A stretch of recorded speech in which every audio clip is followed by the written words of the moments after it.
Hermanos, como bien saben, en nuestra familia se agrandó. Me vino la nena. Después de esos 2 terremotos, espero que venga la paz. Vino la nena, el 3er terremoto. Y Nati y yo estamos muy contentos, muy felices. Estamos muy contentos, muy felices. También muy agradecido a ustedes, a toda la iglesia, porque sentimos el corazón de la iglesia en ese nacimiento.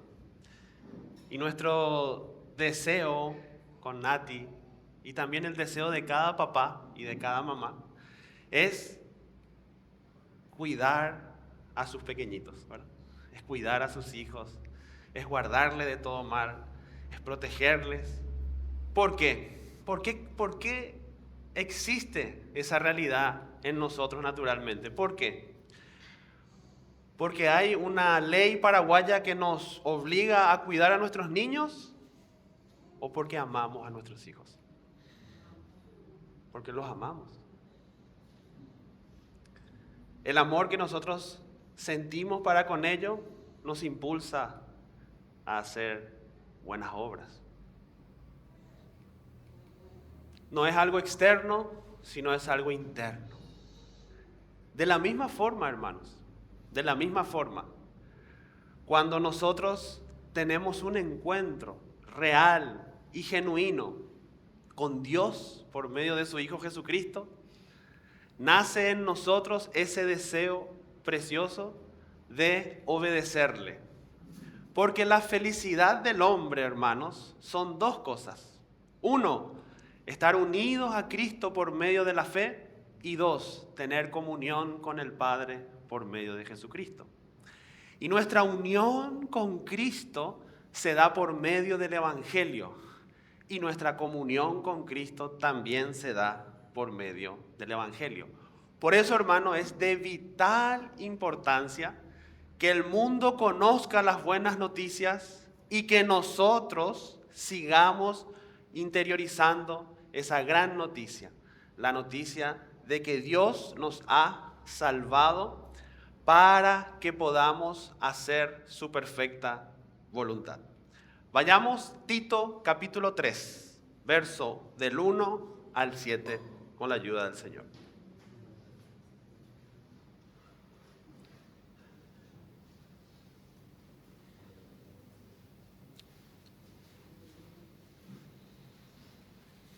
Tito 3, versos 1 al 7.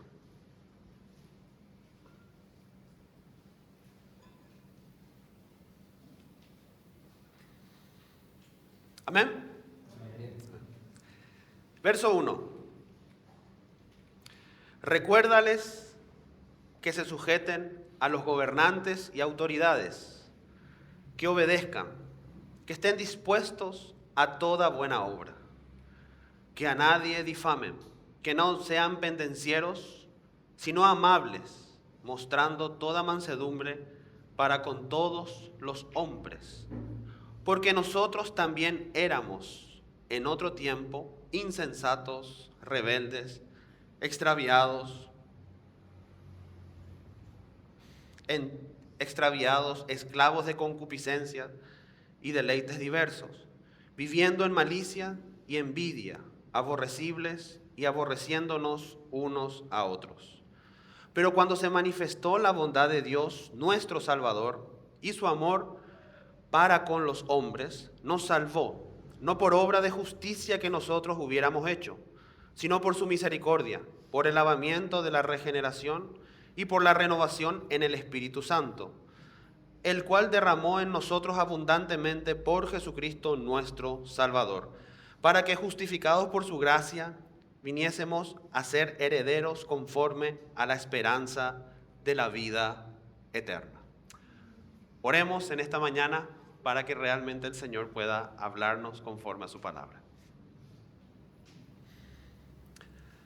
Padre Celestial, nos acercamos, Señor, a tu trono en esta mañana, para hallar el oportuno socorro que viene de tu Hijo Jesucristo. Señor, en esta mañana, ayúdanos, Señor, a interiorizar cada vez más todo aquello que tú has hecho en favor nuestro, para que nosotros, Señor, colmados de gozo y de alegría, podamos expresar aquello con tu voluntad que es agradable y perfecta para nuestras vidas, Señor. Señor, sigue trabajando en cada uno de nosotros. Produce, Señor, aquello que tú has prometido en tu palabra. Y guárdanos, Señor, de todo mal. Guárdanos también, Señor, del enemigo que siempre busca, Señor, entenebrecer nuestra vida y romper esa comunión perfecta que tenemos contigo por medio de tu Santo Espíritu.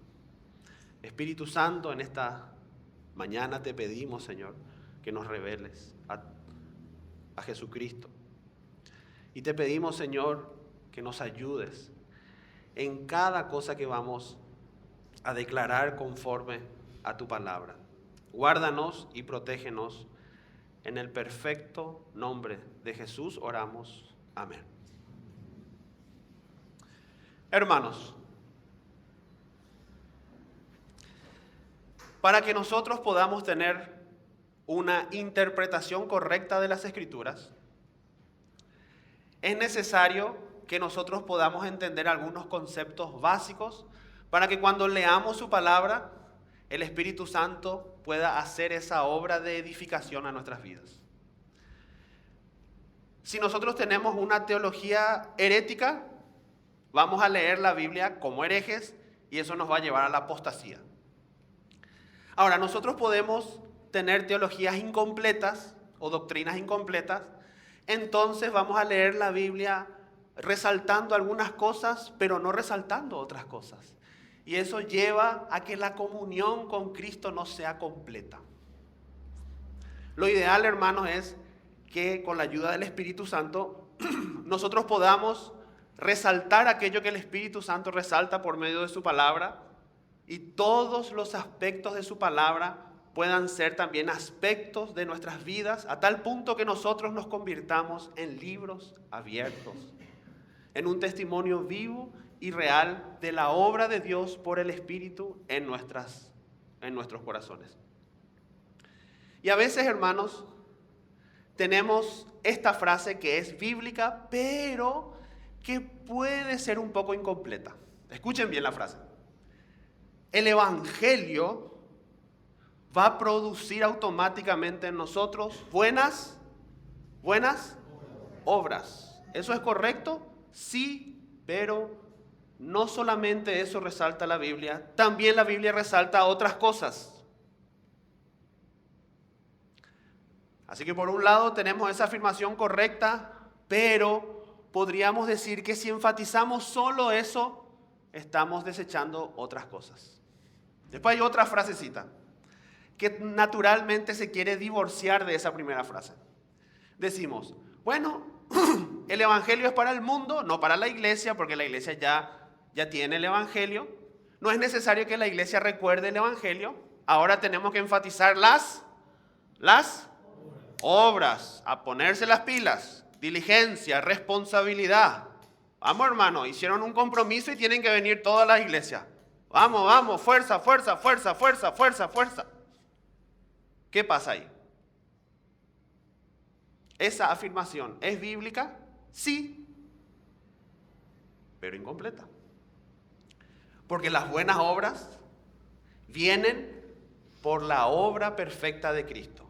Entonces hay dos verdades que nosotros, o yo personalmente a veces tiendo a divorciar. No hay que divorciar.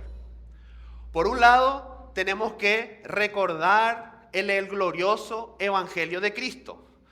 No es una casualidad que Pablo le habla del Evangelio a Tito. ¿Cómo Pablo le va a hablar el Evangelio a Tito si Tito ya entiende todo? Nosotros en otros tiempos éramos así, pero se manifestó algo, se derramó algo por la obra de alguien y somos justificados por esa gracia. Se lo está diciendo a Tito para que Tito pueda también predicar eso a la iglesia.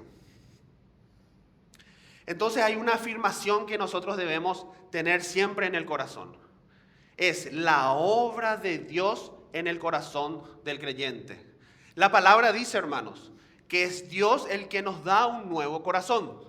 La palabra también dice que es Dios mismo el que va a hacer que nosotros andemos en su palabra.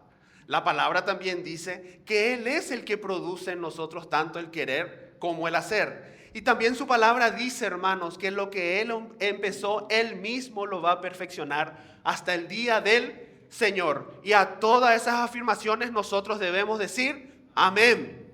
Amén. Amén. Debemos decir amén porque ese es el evangelio que salva y que transforma al creyente.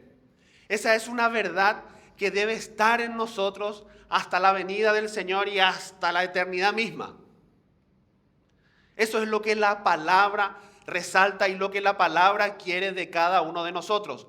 El objetivo de revelarnos la soberanía de Dios es que mi corazón tenga fe en Dios y no en mis propias obras. Así que nuestra fe está en Dios, nuestra fe está en la obra redentora de Jesucristo y nuestra fe está en el Espíritu Santo que transforma nuestras vidas. Amén. Pero la Biblia no solo resalta eso. La Biblia también resalta que el hombre debe ocuparse de la salvación. La Biblia también resalta que debemos procurar diligentemente hacer obras. La Biblia también resalta que debemos ejercitarnos en la piedad. A ver, Dios, esperan, acá yo estoy confundido. Vos por un lado me decís, vos vas a hacer la obra en mi corazón porque vos me vas a hacer una nueva creación y vos mismo vas a hacer que yo ande en tu mandamiento. Ahora, ¿por qué me pedís responsabilidad? ¿Por qué? Si vos vas a hacer, ¿no hubiese sido más lindo que digan, despreocúpense, total la obra la hago yo en el corazón de ustedes? Porque soy soberano y lo que yo digo se va a cumplir y lo que yo decreté se va a cumplir de la eternidad a la eternidad. ¿No les parece una paradoja, hermanos? No sé si ustedes entienden. ¿Entienden? Yo no. Yo no entiendo estas cosas. Yo no entiendo cómo Dios va a hacer la obra en mi corazón y el mismo Dios me dice, Diego, procura hacer buenas obras. Son dos verdades bíblicas. Y son dos verdades que nosotros debemos atesorar en lo más profundo de nuestros corazones. Y cuando el Señor venga en gloria, ahí probablemente yo voy a entender teológicamente cómo se relaciona su soberanía con mi responsabilidad. Pero tanto la soberanía de Dios como la responsabilidad humana son doctrinas bíblicas. Si nosotros enfatizamos una, vamos a caer en el error de desechar la otra. Y si enfatizamos otra, vamos a caer en el error de desechar la otra. En las teologías que la iglesia ha tratado, por 500 años, por 2000 años la iglesia ha tratado de a ver cómo podemos explicar lógicamente que Dios ya ganó. Pero al mismo tiempo Él me dice, tenés que ganar. ¿Cómo? ¿Se puede? Yo no le encuentro lógica, pero me sumerjo en este misterio. ¿Para qué? Para que mi fe esté en la soberanía de Dios y bajo el poder de la soberanía de Dios, yo procure hacer buenas obras. Yo procure ser el esposo que Dios quiere que sea. Dios, por su soberanía, me pide a mí que yo predique, que yo sea celoso de buenas obras. A veces, hermanos, en la teología se enfatiza un aspecto y entonces desechamos otro, y a veces enfatizamos uno y desechamos otro y caemos en un desequilibrio y eso afecta nuestra vida práctica. ¿Se entendió hasta ahora? Entonces hay dos verdades que yo no entiendo, lógicamente hablando, pero que son bíblicas. Por un lado, Dios ganó. Dios ya ganó en la eternidad. Y nuestra santificación es segura en Cristo Jesús. Y cuando Él venga, todos nosotros, los que creemos en Él, seremos transformados. Y siempre hay victoria en Cristo Jesús. Eso es soberanía de Dios. Pero también la Biblia te pide responsabilidad. Imagínense en un partido de fútbol. Viene el técnico y le dice, tranquilo, ya ganamos. Y todavía no jugaron. Bueno, ya ganamos, tranquilo. Y de repente salen los jugadores, se matan y ganan. Hermanos, cuando nosotros analizamos sobre todo esta porción, nosotros vamos a ver la salvación en su totalidad. No explicada en forma exhaustiva, sino que también utilizando otros versículos. Pero aquí en este verso en particular, nosotros vamos a ver versos 3, 4 y 5, la unión que la persona tiene por medio del Evangelio. Aleluya. Después en el verso 1 y 2 vamos a ver la expresión de ese Evangelio en obras que el cristiano debe hacer responsablemente. Y a la última frase vamos a tener la esperanza gloriosa de la venida de Cristo. Hermanos,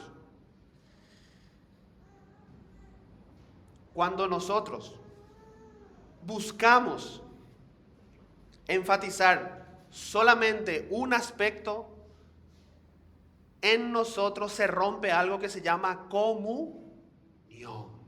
Y vamos a ir después viendo algunos puntos de este pasaje. La vida cristiana, hermanos, empieza con la unión que la persona tiene en Cristo. Eso es lo primero. Recuérdense en esta palabra. Unión. Estamos unidos a Él. Después de esa unión, el cristiano experimenta comunión. Segunda palabrita importante. Primera palabrita importante, unión. Segunda palabrita importante, comunión. La unión no se va a perder nunca. Es algo que Dios sustenta por su soberanía. No se pierde, nunca. Por más pecados que cometas como hijo de Dios, por más que te apartes, por más que le trates bien a tu esposa, por más que le trates mal a tu esposa, por más que seas más o menos, que cometas algunos errores, esa unión que tenemos por medio del Evangelio no se va a perder nunca, aunque seamos un qué despacio, eso no se pierde. Bendito sea el Señor. La comunión con el Espíritu, con el Padre y con el Hijo, ¿se puede perder? Sí. Y ahí viene la carne a proponernos una teología rara. La carne nos dice, mira Diego, vos ya fuiste perdonado, ¿verdad? Sí, señor carne, ya fui perdonado. Qué bueno que es tu Dios, ¿verdad? Sí, claro. O sea que si vos pecás, ni aunque pidas perdón, eso nada te va a separar. Y sí. Y empezamos nosotros a permitir que nuestro corazón se deslice por las cosas de este mundo. Descuidamos la presencia del Señor, descuidamos a nuestra esposa, descuidamos a nuestro esposo, descuidamos a nuestros hijos, descuidamos la comunión. Nuestro corazón empieza a ser ganado por el mundo y nuestra comunión se corta. Y hermanos, lo más difícil en la vida cristiana es restaurar la comunión. Porque así como esa comunión se fue deteriorando, cuando uno se restaura es un proceso. Ya estamos unidos en Cristo, eso no se pierde nunca, pero la comunión, hermanos, es algo que el Señor lo hace, pero también es algo que el Señor demanda de parte nuestra. Hermanos, el pecado, o cuando no confesamos nuestro pecado, la comunión empieza a romperse. Es como un matrimonio que se peleó, ¿verdad? ¿Los matrimonios se pelean? Sí, y mucho. ¿Qué sucede? No me divorcié, porque no me voy a divorciar nunca. Seguimos unidos, pero me despierto a la mañana, estamos desayunando, no nos hablamos, porque nos herimos. Nos vamos, y nuestro corazón empieza a perder el primer amor. Hermanos, cuando nosotros perdemos la comunión del Espíritu, por más buena teología que tengamos, nos puede pasar lo que le pasó a Éfeso, que perdió su primer amor, perdió la comunión santificadora del Espíritu, la perdió. Y en la Odisea, Cristo estaba afuera. ¿Dónde está Cristo? En cuanto a la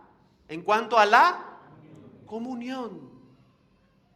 Entonces, la unión que tenemos con Cristo es lo que a nosotros nos impulsa, nos motiva, nos anima a mantener nuestra comunión en el Espíritu Santo. Vayamos ahora al primer aspecto. Antes de hablar del primer aspecto de esta porción, quiero, hermanos, resaltar algo importante. Cuando nosotros nos unimos, ¿se entiende el vocabulario, verdad? Nos unimos a Cristo. En teología eso se llama justificación. Es decir, que la justicia de Cristo ahora es nuestra justicia por la sola fe. Después de ahí el Señor quiere que tengamos comunión tanto con la Trinidad, que podamos conocerle e interiorizar cada vez más todo su ser y su obra redentora. Hermanos, la alegría o el gozo del cristiano se encuentra en que se unió a Cristo. Podríamos decir, el primer nivel de gozo, por llamarlo de alguna forma. El primer nivel de gozo es cuando el cristiano se encontró con Cristo, cuando el no cristiano se encontró con Cristo, reconoció todos sus pecados y tiene fe en la obra redentora de Cristo. Ahí experimenta un gozo, el gozo de la salvación. Pero ese gozo podríamos decir que va increciendo, se diría en música, que va creciendo, va aumentando. ¿Cuándo? Cuando nosotros hacemos buenas obras.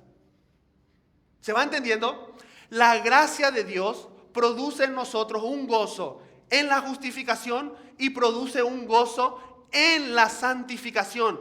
Cuando nosotros obedecemos la voluntad del Padre, que es perfecta y agradable para nuestras vidas.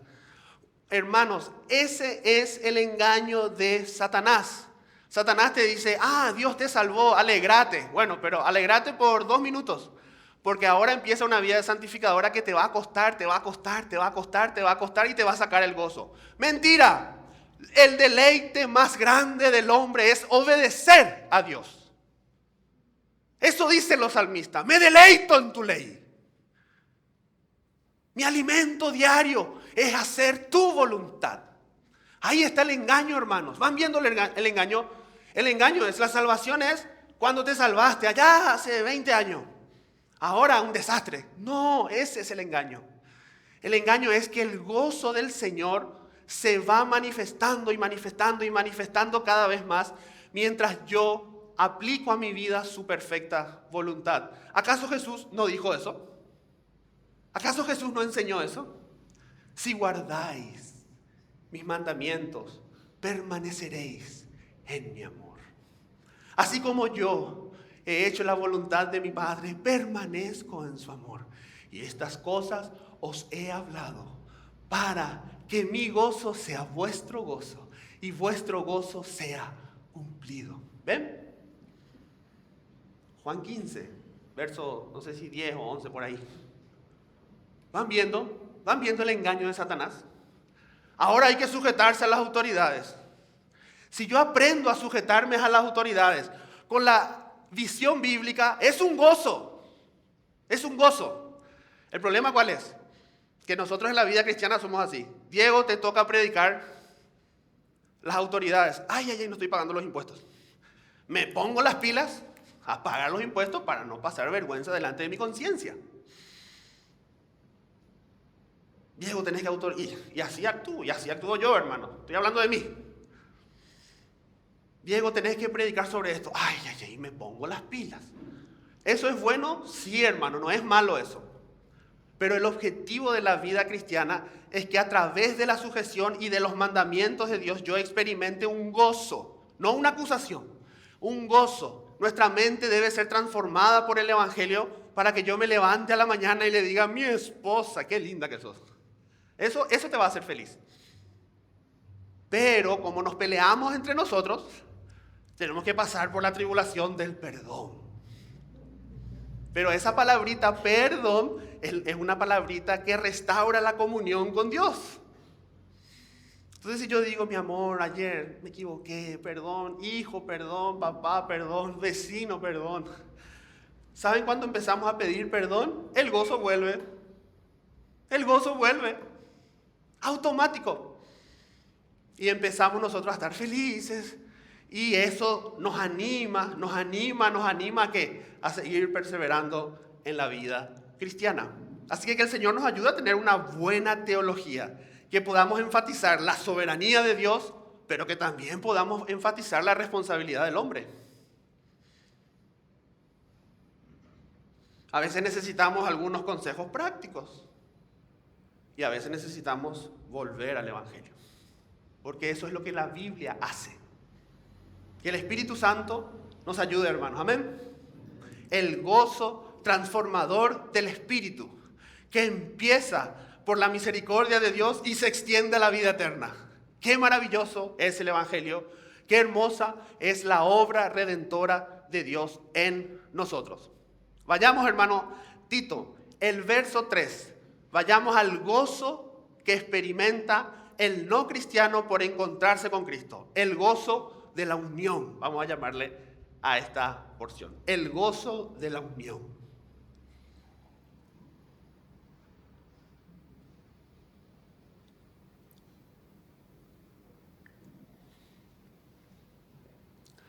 Dice el 3, vamos a empezar con el 3.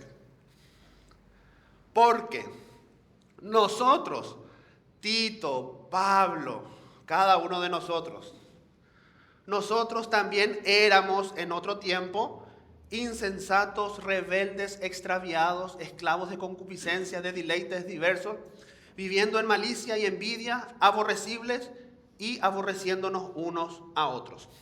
Esta es la realidad del hombre a causa del pecado. El pecado entró por Adán y se apoderó totalmente de la naturaleza humana, a tal punto que la naturaleza humana cayó porque no solamente perdió comunión, sino que la unión con Dios se perdió. Antes con Adán estaban unidos. Esa unión, no es ni la comunión, hermanos, la unión, imagínense. Antes de la caída se perdía la salvación. No sé si dijo una herejía, perdón.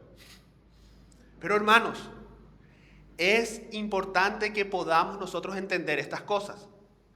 Que el hombre es pecador, no un semi-pecador. No que dijo 2, 3 mentiritas. Ese es el engaño primordial de Satanás en el mundo. El mundo cree que no es tan pecador. Y la Biblia dice que el hombre es súper, hiper pecador. Nosotros, hermanos, somos pecadores. Nosotros estamos desunidos totalmente de Dios por nuestra propia rebeldía. El hombre decidió voluntariamente dar la espalda a Dios. El hombre es responsable de su situación pecaminosa. Y el hombre decidió, a causa de su naturaleza caída, ser un insensato, ser un rebelde. Dice que el hombre es esclavo. El hombre no puede dejar el pecado. Aunque intente, el hombre no puede dejar el pecado. El hombre es pecador. Está esclavo de las concupiscencias. Es esclavo de las opiniones de los hombres. El hombre pecador vive para alimentar su ego de lo que piensan de él. Él vive para agradar a los hombres. Pero Pablo dice, si yo quiero agradar a los hombres, no puedo ser siervo de Cristo. Pero el hombre naturalmente quiere agradar a los hombres. Eso porque es esclavo de su propia carnalidad. Y si a mí me alaban, me voy al tercer cielo. Y si me critican, me voy al tercer infierno. Porque así es el hombre. El hombre busca agradar al hombre. Busca la opinión del hombre. Y si tu suegra no te quiere, ya te deprimí ya. Y si tu esposo te miró mal, ya. ¿Por qué? Porque nuestras emociones o las emociones de los hombres están totalmente ancladas, esclavizadas a la naturaleza caída, aborrecibles y aborreciéndonos unos a otros. Así que claramente las Escrituras ponen al pecador contra la espada y la pared y le dicen, tú eres un pecador. Sí, Dios, pero yo soy así por culpa de mi papá. No, vos sos pecador. Vos sos un pecador. Eso es lo que hace la ley, hermanos. Nos acusa con justicia. Y te pone contra la espada y la pared y eso hace la ley. Pero después viene el Espíritu Santo que no contradice la ley, pero el Espíritu Santo te redarguye. Es decir, pone en evidencia aquello que la ley te acusa de ti. ¿Para qué? Para que vos dejes de mirar la ley y empieces a mirar tu pecaminosidad y digas, sí, realmente soy un pecador. 4. Ahora viene la unión con Cristo. Pero, la palabra pero es una palabra especial. Cuando nosotros decimos pero, el corazón tiende a prestarle atención a lo que se va a decir. Imagínense que yo diga, qué rica tu comida, mi amor, pero le faltaba sal. ¿Qué es lo que queda? Que le faltó sal y me voy y mi esposa después todo el día, ay, mi comida le faltó sal. Vamos al revés. Amor, esta la sal le falta un poquitito, pero qué rico que está, mi amor, esta comida. ¿Qué queda? ¿Ven la dialéctica cómo cambia? ¿Ven como si tenemos una dialéctica bíblica? El corazón se va adecuando a esa realidad. A veces el Espíritu Santo pone el pero para que el corazón probablemente guarde eso. ¿Se acuerdan de Éfeso? Volvemos a Éfeso, ¿verdad? Dios primero los alabó, Jesucristo, ¿verdad? Pero, eso es lo que tenía que quedar. Pero, algo pasó contigo. Entonces hay que arrepentirse. Acordarse y arrepentirse. Pero en este contexto, el pero es hermoso. Miren, pero, ya hablamos de lo malo, ¿verdad, hermano? Ahora miren lo bueno. Pero, cuando se manifestó la bondad de Dios. Es decir, hermanos, que Dios dio a conocer su bondad. Dios en su carácter quiere el bien de los hombres. Eso es bondad. Buscar el bien del otro sin recibir nada a cambio. Y la bondad es entregarse al otro, por amor al otro. Eso es bondad. Eso es la bondad. Dios quiere que nosotros seamos transformados. Pero antes de pedirnos ser transformados, Él se entregó por nosotros completamente. No, yo quiero que mi esposa cambie. Entonces le voy a llamar al pastor para que le cambie a mi esposa. No. La forma de Dios es, yo quiero que Diego sea como Cristo, pero primero le voy a dar a Cristo. Le voy a entregar lo más precioso de mi vida, mi hijo.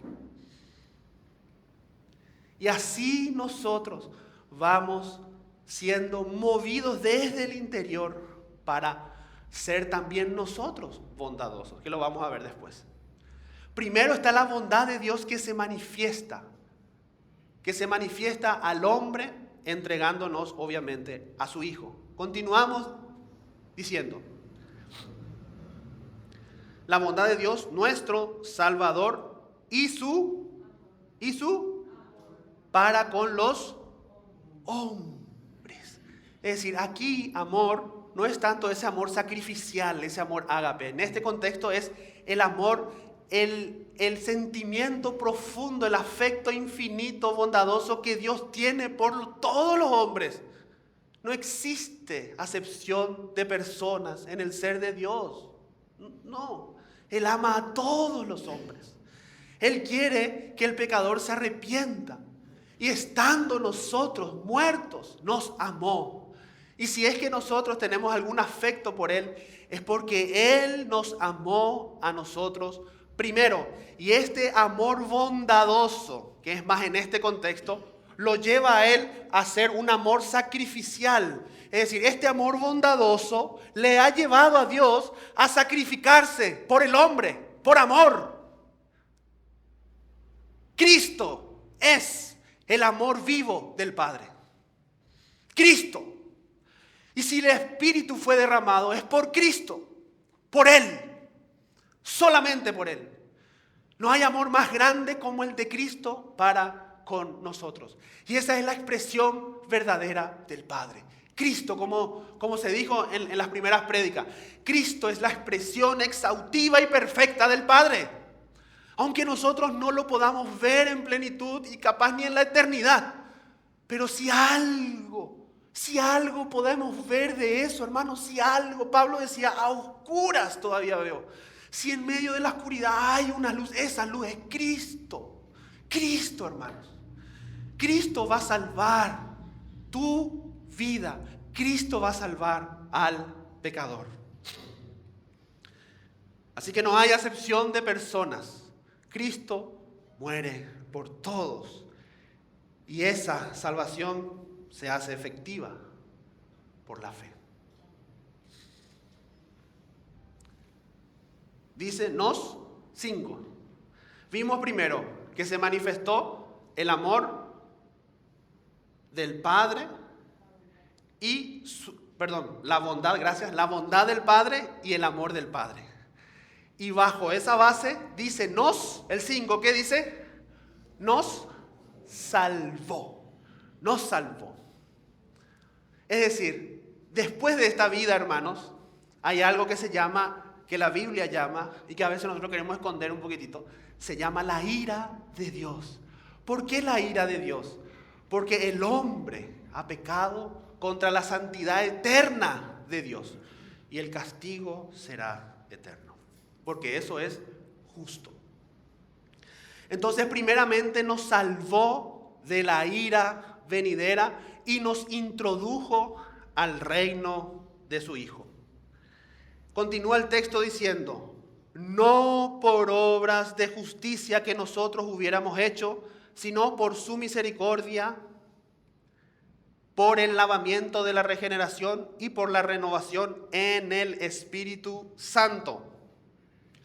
Acá vemos otro atributo de Dios, la misericordia. Miren, hermanos, el Padre manifiesta su bondad, el Padre manifiesta su amor y el Padre manifiesta su misericordia.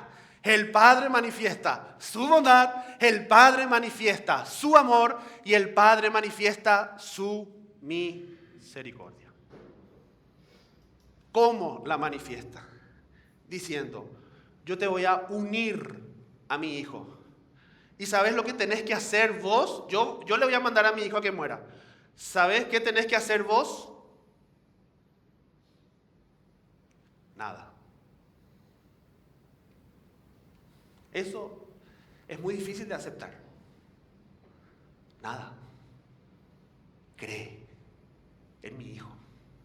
Cree en que Él cargó tu maldad, en que Él cargó tu insensatez, el que Él cargó tu argelería, el que Él cargó todo eso aborrecible, cargó tu vergüenza y murió en la cruz, desnudo. Él pasó vergüenza. ¿Para qué? Para cubrirnos a nosotros. ¿No dice eso la palabra? ¿No dice que estamos escondidos en Él?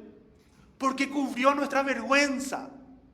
Porque Él pasó vergüenza. Él en la cruz se le veía todo. Nosotros nos ponemos ropa y si a mí se me llega a ver los rollitos que tengo. ¡Ay! Imagínense Él clavado en una cruz. El justo por los injustos. Y dice que en ese momento el Padre estaba reconciliándose con los hombres, no tomándole en cuenta sus pecados. ¿Por qué? Porque Cristo estaba cargando con todos nuestros pecados. Todos los pecados. Todos, a tal punto que Él dice, yo te voy a salvar y vos no vas a hacer ninguna obra de justicia. ¿Por qué? Porque quiero que a través de mi Hijo vos veas mi misericordia.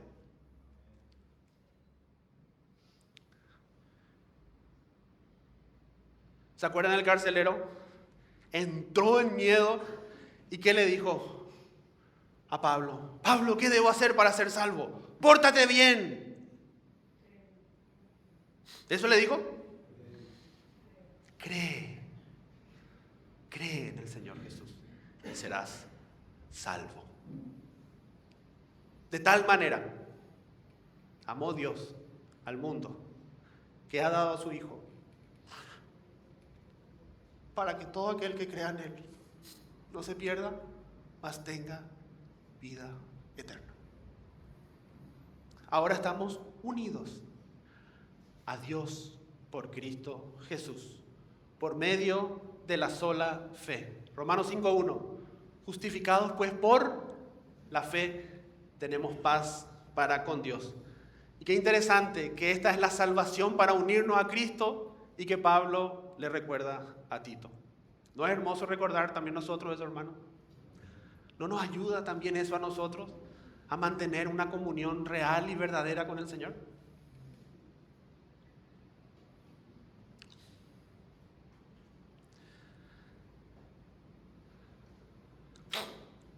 Y termina esta sección por el lavamiento de la regeneración y la renovación en el Espíritu, el cual derramó en nosotros abundantemente por Jesucristo nuestro Salvador. Hermanos, aquí nosotros vamos viendo un concepto que los teólogos han denominado, no todos, pero la mayoría, han denominado lo que se llama la Trinidad económica.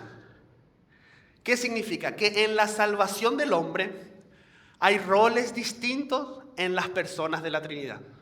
Por un lado vemos al Padre que da una orden, después vemos al Hijo que obedece esa orden. ¿Cuál es la orden del Padre? Vamos a salvar al hombre, no por obras de justicia, sino por mi misericordia. Esa orden la ejecuta el Hijo. La segunda persona es la que se encarna, se hace verdadero hombre y también Él mantiene su deidad eterna y mantiene obviamente su deidad para satisfacer la justicia de Dios y con su naturaleza humana nos representa y nos cubre todas nuestras vergüenzas, Él siendo el hombre perfecto y va a la cruz a cumplir perfectamente la voluntad de su Padre. Entonces el rol del Hijo es ejecutar la orden del Padre. Es como que el Padre, ayer me fui a un concierto hermoso de piano, es como que el Padre es el compositor. El Padre es el que escribe la partitura, aunque sea sordo. Beethoven, ayer escuché obras de Beethoven, muy lindas. Y el que ejecuta esas obras es el Hijo. ¿Ven? El ejecutante es el Hijo. Pero no solo eso, hermanos. Después está la tercera persona. ¿Qué hace la tercera persona? La tercera persona aplica a nuestras vidas la obra redentora del Hijo. ¿Ven las tres funciones? El Padre es el que da la orden, el Hijo es el que la ejecuta y el Espíritu aplica eso a nuestras vidas. Por eso dice que el Espíritu fue derramado para regenerarnos y renovarnos. Aquí habla de la conversión del pecador. renovarnos y regenerarnos. El pecador entra en un nuevo nacimiento por medio de la fe en la obra redentora de Cristo. Y eso es lo que el Espíritu aplicó a su vida. Por eso dice que el Espíritu fue derramado abundantemente en nosotros por Jesucristo. Es decir, como Jesucristo fue obediente, el Espíritu fue derramado. ¿Se entiende? El Padre da la orden, el Hijo es obediente y el Espíritu es derramado. Y el Espíritu en la Trinidad inmanente viene a nuestras vidas trayendo al Padre y al Hijo. Porque es inmanente, son como imanes, donde está el Espíritu está el Hijo y donde está el Hijo está el Padre. Eso se llama Trinidad ontológica. Después vamos a estudiar esas cosas, hermano. A mí me gustan mucho esas cosas. Así que el Espíritu fue derramado abundantemente por la obra de Cristo. Imagínense, hermanos, esto. Imagínense, todavía tenemos unos minutitos. Imagínense. Se toca el timbre de mi casa.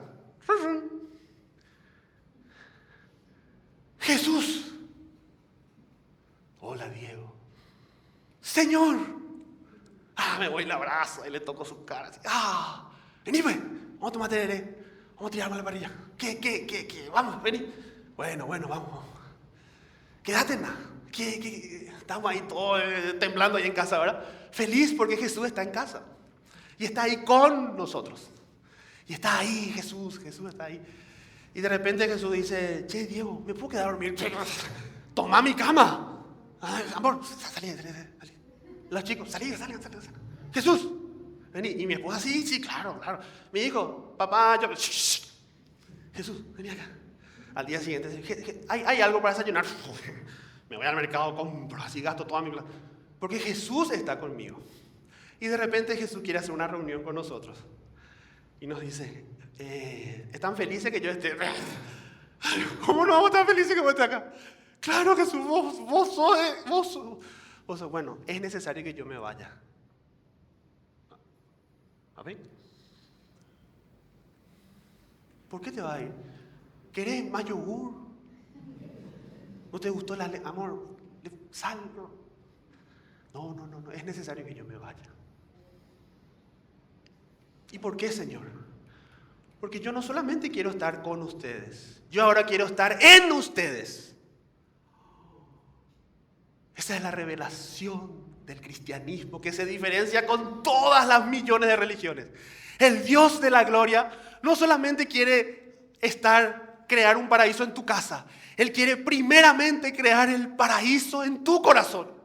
Para eso es necesario que el Espíritu sea derramado y que Cristo haya sido glorificado. Cuando Cristo fue glorificado, el paraíso, la vida eterna, todo lo que es Dios vino a morar en nosotros. Ahora Cristo está en nosotros, no solamente con nosotros, ahora Él está en nosotros. Esa es nuestra fe y eso es lo que la palabra nos revela por el Espíritu. Por eso el Espíritu nos regeneró y por eso el Espíritu nos renovó. ¿Para qué? Para preparar una cama en el corazón, un almohadón en el corazón. Y el Espíritu dijo, Padre, Hijo, vengan, esta es vuestra nueva habitación. La casa, la vida misma de los creyentes, porque el Espíritu mora en los creyentes con el fuego de su Santo Espíritu. Esa es la máxima revelación de la palabra. Eso es la mística de la palabra. Que Cristo mora en nosotros porque el Espíritu fue derramado. Amén. Ahora, una vez que nos unimos a Cristo, perdón hermano, grité mucho, ahora voy a bajar. Nos unimos a Cristo, ¿para qué? Para que movidos por el Espíritu que nos regeneró, movidos por el Espíritu que nos renovó, ahora nosotros podamos experimentar las palabras de Jesús. Vayamos a Juan 15. Vayamos un ratito, todos juntos. Juan 15.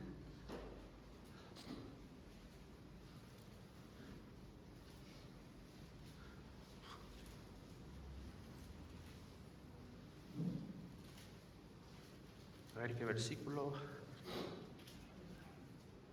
Juan 15, hermano, un capítulo medio difícil a veces de comprender bien.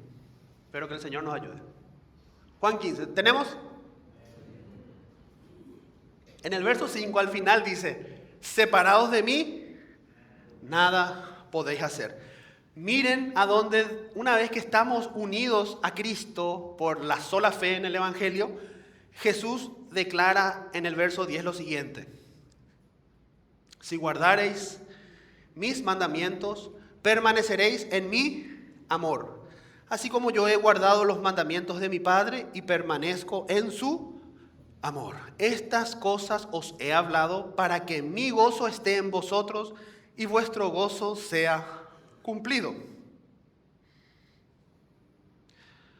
El 14 dice, vosotros sois mis amigos si, ¿qué dice? Si hacéis lo que yo os mando. ¿Ok? Entonces, ahora el Espíritu Santo dice, procurad hacer buenas obras. El verso 8, no me dieron el verso 8, porque termina el párrafo ahí. Ahora, ¿por qué el Espíritu Santo dice, procurad hacer buenas obras? Porque ya estamos unidos ¿a quién? Estamos unidos a Cristo. Y al estar unidos a Cristo, experimentamos este gozo de la salvación, pero ahora tenemos que experimentar el gozo de la comunión. Y la comunión, la amistad, es cuando nosotros obedecemos lo que Él tiene para decirnos. La alegría verdadera del cristiano es oír y hacer, es recibir y expresar. Esa es. El compositor compone su canción para que se toque. La palabra de Dios viene a nuestras vidas para que se vea. Porque la alegría del hombre está en recibir. Y en cuanto a la plata, ¿qué dice? Más gozo que hay en dar. O sea que si querés ser feliz, hay que dar. Porque Él nos dio todo primero. ¿Se entiende? Entonces, ¿cuál es el engaño de nuestra carne? Muy bien, Dios te salvó. Aplausos. Ese es el engaño de nuestra carne. Ahora prepárate. Ahora vas a sufrir. Y por supuesto, hermano, yo no estoy predicando que no debemos sufrir en las atribulaciones, pero también la Biblia dice, gozaos en las atribulaciones. No estamos negando la realidad de las cosas, pero estamos llevando nuestra mente a una realidad bíblica, a algo que realmente nosotros podamos experimentar. Por este motivo, Pablo dice a Timoteo, verso 1, recuérdales que se sujeten a los gobernantes y autoridades, que obedezcan, que estén dispuestos a toda buena obra. ¿Ven? Dispuesto. ¿Ven? Yo puedo obedecer porque le tengo miedo o le puedo obedecer porque estoy dispuesto por el Evangelio. ¿Ven la diferencia? El mundo obedece a las autoridades, por eso están. Pero el mundo obedece porque le tiene miedo. Nosotros también debemos temer a las autoridades, pero también debemos tener conciencia de eso. Nos dice Romanos 13. Y debemos sujetarnos a las autoridades porque las autoridades son siervos de Dios y ellos van a rendir cuenta a Dios. No me voy a detener mucho en esto por cuestión de tiempo, mis hermanos.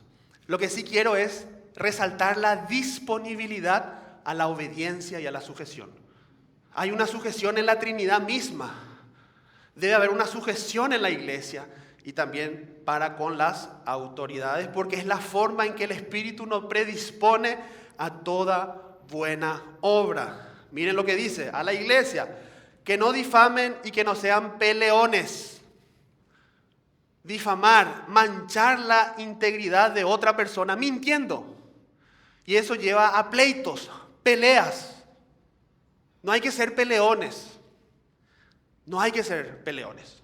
No es ese la disposición del Espíritu en nuestros corazones por el Evangelio. No es ese. Así que, hermanos, debemos esforzarnos a no difamar. Y debemos esforzarnos a no generar pleitos en el lugar donde nos vamos. Si no, dice su palabra, siendo amables y mansos. Ahí está la disposición. Yo tengo que hacer buenas obras con esta disposición, siendo amables y buenos. ¿Por qué? Porque Él es bueno y amable. Entonces su bondad refleja mi vida, Restaura mi vida para que yo ahora refleje esa bondad y esa mansedumbre. Así que el gozo del cristiano no solamente se encuentra en la salvación, sino que el gozo del cristiano también se encuentra en la obediencia. Salmo 119, vamos un ratito allá, ya para ir concluyendo, hermanos.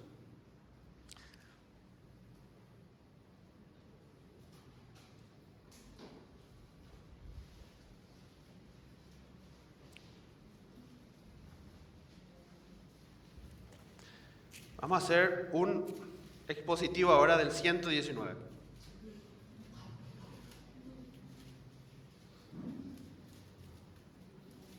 Miren, hermanos,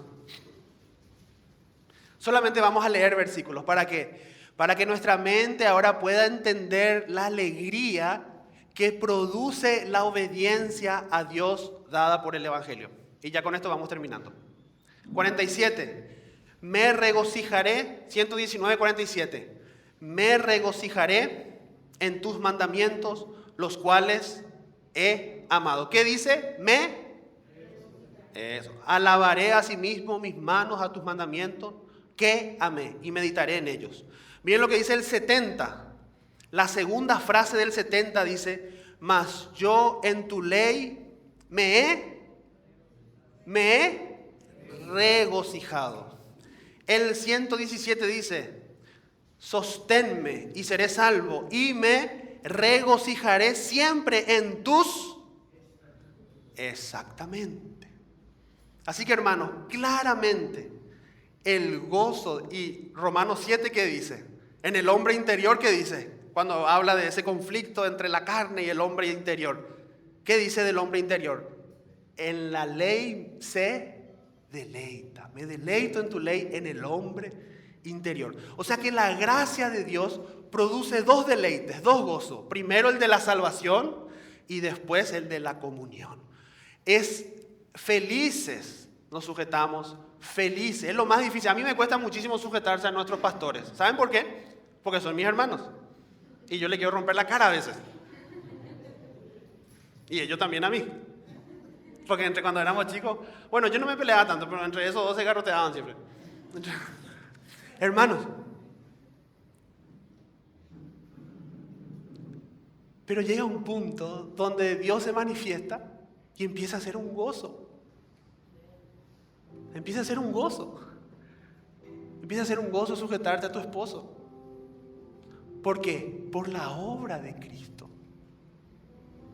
Por eso, hermanos, cuando Cristo tocó tu corazón, entonces ahora dice la palabra: no os hagáis esclavos de hombre. Fuiste comprado a alto precio. Pero todavía nosotros estamos en un proceso, soy consciente de eso. Y a veces todavía queremos agradar a los hombres y nuestras emociones todavía están sumergidas en el qué dirán de mí. Pero el Señor, y eso es a causa de la vergüenza, porque tenemos vergüenza de que piensen mal de mí. Pero dice que el Señor llevó nuestra vergüenza en esa cruz y nos cubrió completamente. ¿Para qué?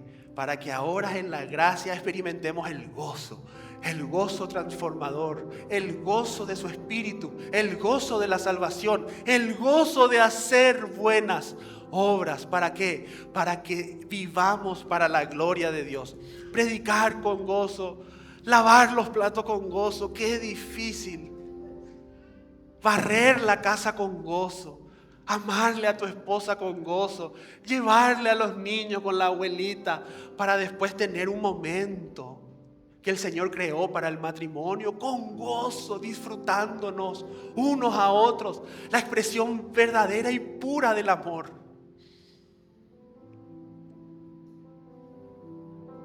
No os neguéis, dice Pablo.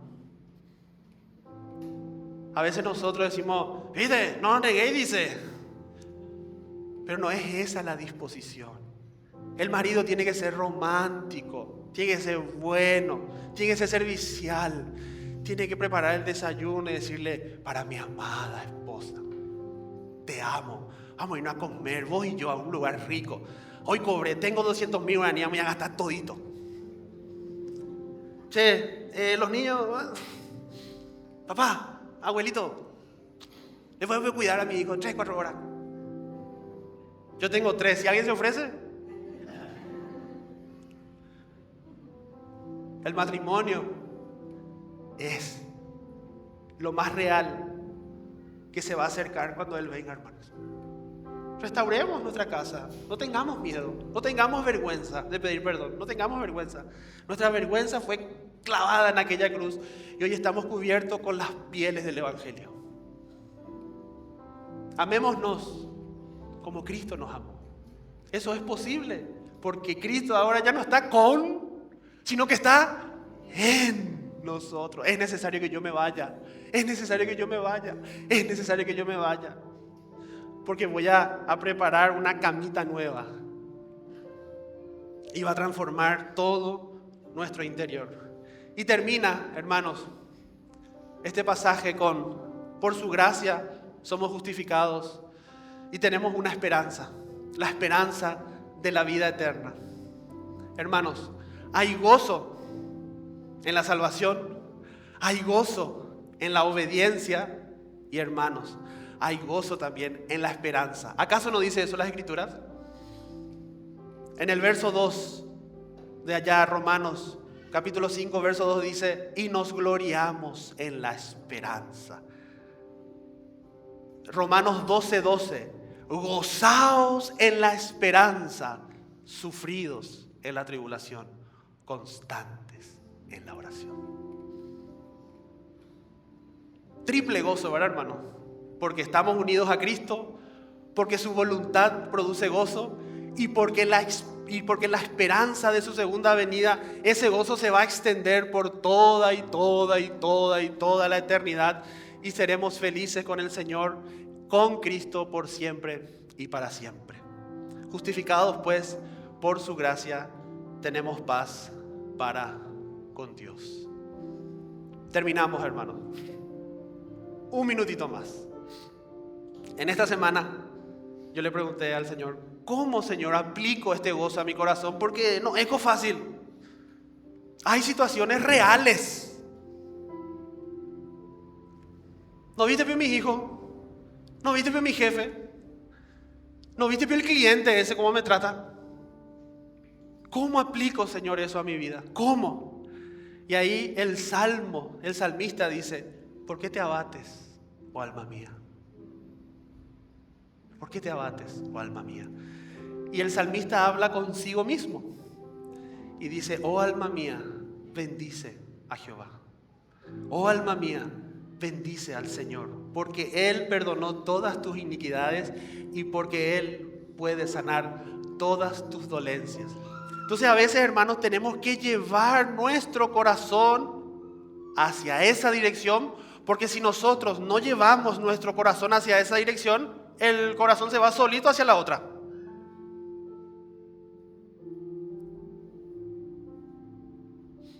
Creo que es el Salmo 42.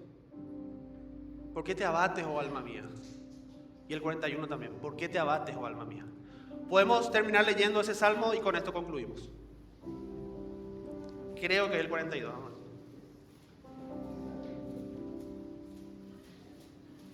Perdón que me extendí un poco, hermano.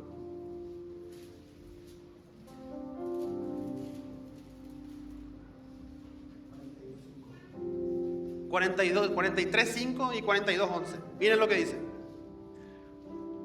Miren, hermano, es el salmista hablando con él mismo. ¿Se entiende? Es el salmista hablándole a su propio corazón. ¿Por qué te abates, oh alma mía? ¿Y por qué te turbas dentro de mí?